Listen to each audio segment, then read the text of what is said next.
ఎటువంటి పనులు చేస్తే కోపం కలుగుతుందో ఇప్పుడు తెలుసుకుందాం. మానవ జీవితంలో వాస్తు శాస్త్రం, జ్యోతిష్య శాస్త్రం ఇలా ఎన్నో శాస్త్రాలు ముడిపడి ఉంటాయి. శాస్త్రాల మీద ఎంతో మంది పరిశోధనలు కూడా చేశారు. చాలా మంది పూజలు చేసినా ఎంత కష్టపడినా వారికి లాభం ఉండదు.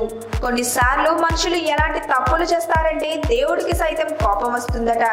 మరైతే శివుడికి ఎటువంటి పనులు చేస్తే కోపం కలుగుతుందో ఇప్పుడు మనం తెలుసుకుందాం.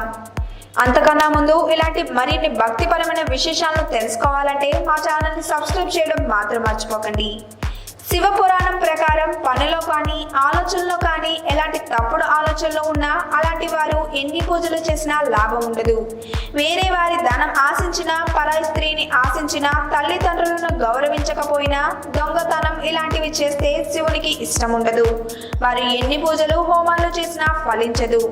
అమాయకమైన వారిని బాధ పెట్టడం, వేరే వారి ధనాన్ని తప్పుడు మార్గంలో పొందడం, ఆలయంలో దొంగతనం చేయడం, గురువు భార్యతో సంబంధం పెట్టుకోవడం, ఎవరికైనా కష్టం నష్టం కలిగించినా శివునికి కోపం కలిగిస్తుంది. ఇలాంటి తప్పులు చేసిన వారిని పరమేశ్వరుడు అసలు క్షమించడు. వారికి జీవితాంతం కష్టాలు వస్తూనే ఉంటాయి. దీంతో వారు జీవితాంతం సుఖ సంతోషాలు లేకుండా ఉంటారు.